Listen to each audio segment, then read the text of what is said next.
아우구스트 잔더에 대해서 왜 아우구스트 잔더의 사진을 보아야만 하는가에 대한 이제 얘기를 좀 소개를 좀 해드리려고 하는데요. 네, 아마도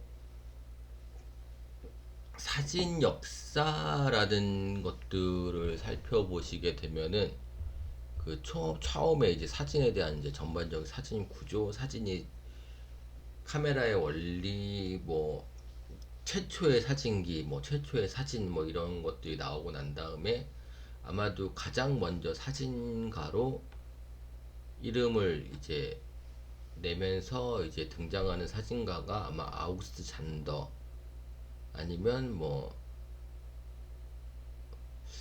아우구스트 잔더보다 조금 더 먼저, 솔직히 이 시대에 뭐 누가 먼저다 뭐 이런 얘기를 하기에는 조금 사진이라는 것 자체가 그렇게 크게 사회적이나 문화적으로 뭔가 이렇게 영향을 끼치던 시절이 아니었기 때문에요. 별로 큰 의미는 별로 없어요. 그러니까 아우크산더의 사진 같은 경우도 아마도 사진 역사상에서는 처음으로 후대에 가장 큰 영향을 끼친 사진가 중에 한 명이 아닐까 싶은 부분에 있어서 아우크산더의 사진이 지금까지도 꽤 중요하게 이렇게 여겨지고 있고요. 뭐 사진을 보시면 이렇게 사진을 구글에서 검색해서 보시면 그냥 보시면은 아마도 그냥 뭐 평범한 그냥 그 당시 사람들을 찍어놓은 사진이겠네라는 사진으로 보이실 거예요. 근데 뭐 이런 사진들은 아니겠죠, 당연히. 옛날 시대 사진도 아니고요. 뭐 대표적인 사진이라고 보면은 이 사진, 그 아우산더 사진집의 뭐 표지 사진 정도로 되어 있는 게 이 사진, 뭐 이런 사진 정도이거든요. 그리고 제가 기억하는 사진 중에 되게 인상 깊었던 사진이 이 사진이에요. 뭐 회계사인가 뭐 그런 사람들 찍어놓은 사진이었는데, 그러니까 아우구스찬도의 사진에서 되게 눈여겨 보실 거는, 그러니까 당시 사진 중에서 좀 특이하다, 다른 사람의 사진과는 좀 틀렸다라고 이제 얘기할 만한 게 뭐냐면요, 사람만을 찍지 않았다라는 거예요. 그러니까는 뭐 그냥 이거는 뭐 어떤 뭐 정답이고 뭐고 이런 걸 떠나서 그냥 사진에서 보여지는 것을 얘기 드리는 거예요. 이게 되게 중요해요. 사진을 보실 때 되게 중요한 포인트가 뭐냐면요, 사진에서 보여지지 않는 것을 가지고 뭔가 사진으로 끌어들여서 얘기하는 것보다는 사진 자체에서 보여지는 것을 가지고 얘기하는 게 제일 좋아요. 그러니까 제가 되게, 저도 이제 사진을 뭐 이제 사진 작가로도 활동을 했었고 뭐 개인전도 여러 번 했었고요. 뭐 실질로 작가로 등록이 돼서 활동을 하던 적도 있었고요. 뭐 그래서 이제 드리는 말씀이기도 하지만은 뭐 사진 공부를 좀 어느 정도 했었고요. 그러니까 당연히 여러분한테 이런 말씀을 좀 드리겠죠. 그러니까는 사진을 찍으면 사진을 보면서 얘기하는 것들 중에 사진에서 안 보이는 외적인 것들을 가지고 와서 얘기하는 것들이 되게 많아요. 뭐냐면 사진 찍을 때 되게 힘들었다, 뭐 수십 번을 찾아가서 찍었다, 몇 년이 걸렸다, 뭐 이런 한 장을 찍기 위해서 몇 년을 소비했다. 근데 사진에는 그런 것들이 없어요. 그러니까 3년을 걸려서 찍은 사진이나 딱 한 번 찾아가는데 그게 그 장면을 찍은 사람이나 똑같아요. 사진은 똑같다는 말씀이에요. 그러면은 한 번 가서 찍은 사람의 찍은 사진은 별로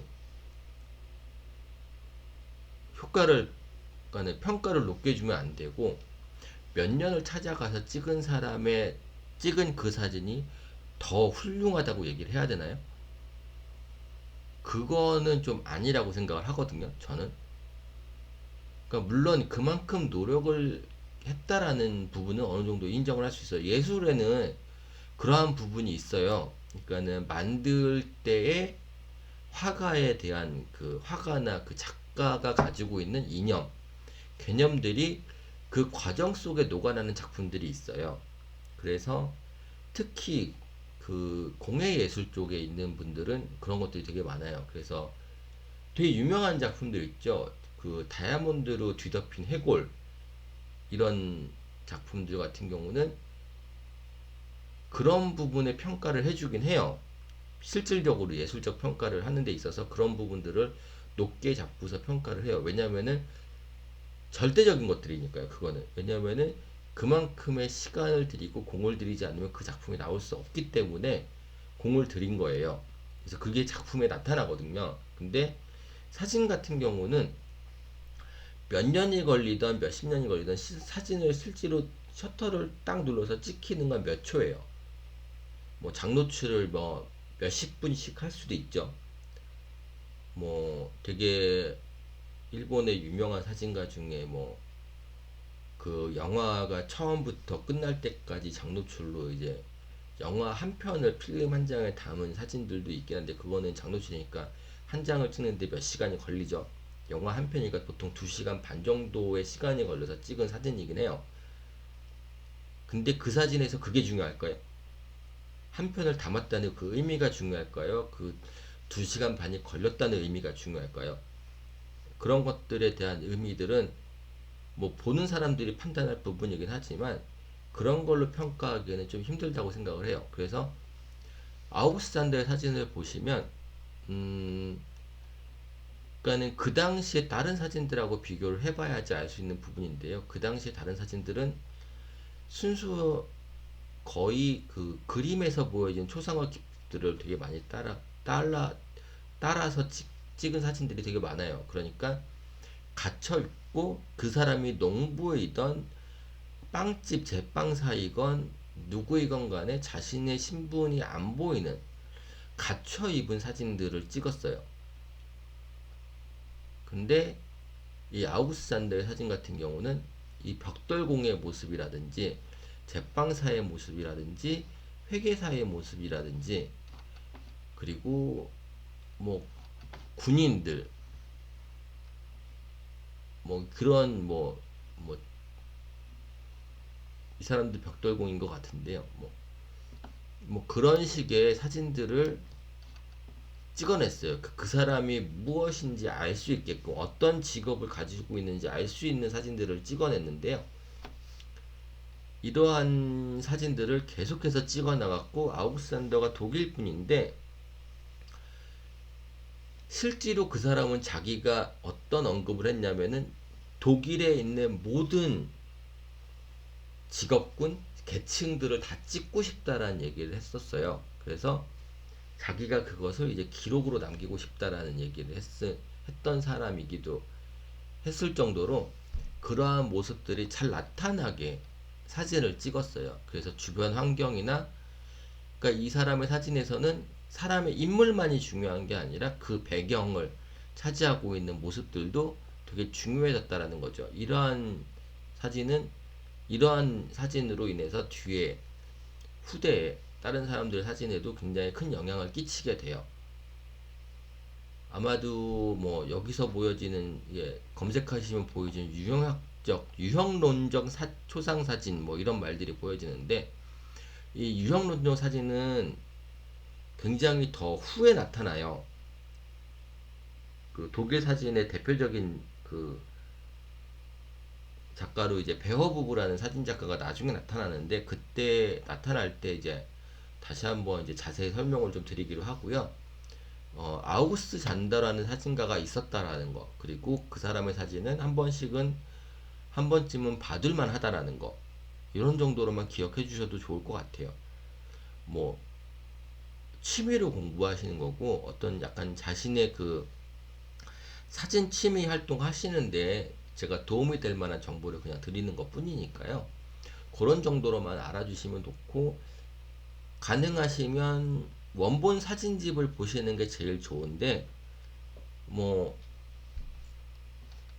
왜냐면 오리지널 프린트를 보기에는 뭐 독일까지 가서 독일에 있는 미술관을 찾아가실 수도 없으시니까 뭐 가실 수 있다면 좋겠지만 뭐 그런 건 아니고요. 저번에 소개했었던 그 줄리안 마가렛 카메론 같은 경우는, 저 같은 경우는 우연히 기회가 좋게 일본에서 오리지널 프린트 작품 그 전시회가 있었어요. 그래서 그 실제로 오리지널 프린트를 몇 점을 본 적이 있었는데요. 뭐 미국 모마에서도 본 적이 있었고요. 나우스 산더 같은 경우는 뭐 오리지널 프린트는 아니지만 뭐 사진집이죠. 뭐 꽤 그래도 괜찮은 사진집을 본 적이 있어서 저는 이제 그 사진집으로 좀 만족을 한 편인데요. 뭐 아마존 같은 데 뒤져보시면 사진집은 꽤 많이 있습니다. 너무너무 유명한 역사적으로도 되게 유명한 사진 작가라 아우스산더 같은 경우는 사진집이 꽤 있어요. 그래서 크게 아마 비싸지 않은 걸로 알고 있는데 뭐 괜찮으시면은 여유가 있으시면 구매해서 소장하시는 것도, 저 같은 경우도 여유가 있으면 다 소장을 하고 싶은데 사진집만으로 서재를 하나 다 꾸며놓고 싶은 욕심이 있긴 한데 뭐 그렇게 되면 너무 비싸고, 또 특히 사진집은 초판본이 되게 중요해요. 그 다른 뭐 영화나 드라마들 보면은 되게 돈 많은 갑부들은 초판본을 모으기도 하잖아요. 소설 같은 것도 뭐 초판본을 모으고 그게 굉장히 나중에 값이 비싸지고 뭐 이런 뭐 재투자의 목적으로도 하기도 하고 하는데, 사진집 같은 경우는 초판본이 상당히 큽니다. 여러분들이 되게 아마도 아실 만한 사진가들 중에 그 에로 오야지라고 하는 그 일본 사진가가 있죠. 그 누구냐면은 음, 아라키 노부요시라는,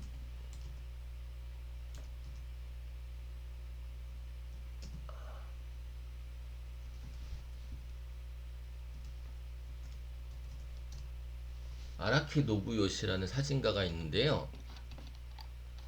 되게 야한 사진을 좀 많이 찍고 뭐 자기 부인도 바뀌어놓고 누드 사진도 되게 많이 찍고 그 야한 거를 그냥 야하게 찍어서 되게 유명해진 사진가인데, 이 사람의 그 초판 사진집이 있어요.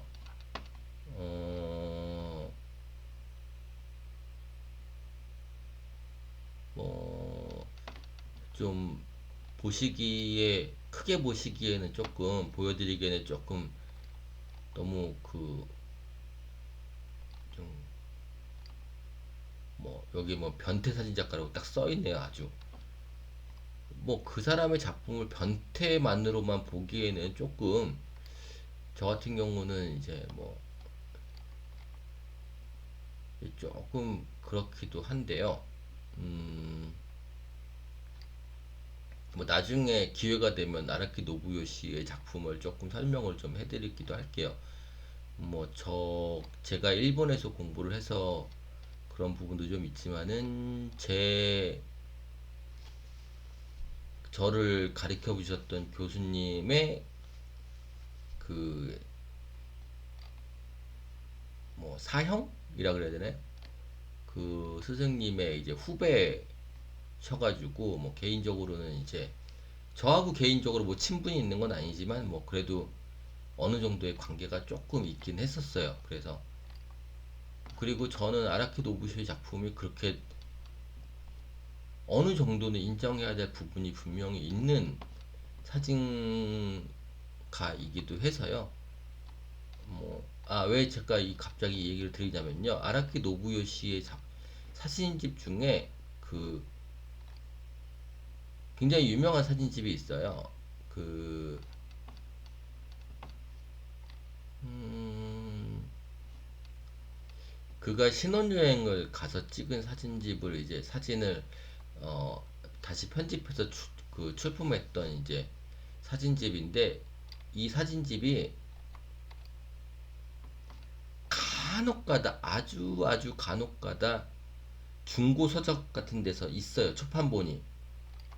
그래서 어느 관광객이 뉴욕에서 중고 서점을 다니다가 이 아라키 노부요시의 초판본을 발견하고 5달러에 샀나 그랬대요. 5달러인가 20달러에 샀는데 그게 이베이 경매에서 500만 원에 팔렸다는 얘기가 있어요. 그래서 실제로 사진집 중에 가장 비싼 사진집으로 이제 꼽히기도 하는데요. 간혹가다 그렇게 발견해서 횡재를 하는 경우가 있어요. 그래서 소개를 좀 해드리고 싶었는데 제가 나중에 그 사진집 제목하고 사진집 그 사진을 그 표지 사진을 찾으면 다시 한번 소개를 좀 해드리겠습니다. 뭐 그래서 갑자기 다른 쪽으로 빠졌는데 그 아우구스트 잔더라는 사진가에 대해서 좀 한번 관심을 한번 기억을 좀 해두시고 사진을 한번 자주 보시면 좀 많이 도움이 되실 거예요. 예, 그러면 다음에 또 재밌는 사진 작가 소개로 인사를 드리겠습니다. 도움이 되셨다면 좋아요와 구독 눌러주세요. 감사합니다. 네, 네, 감사합니다.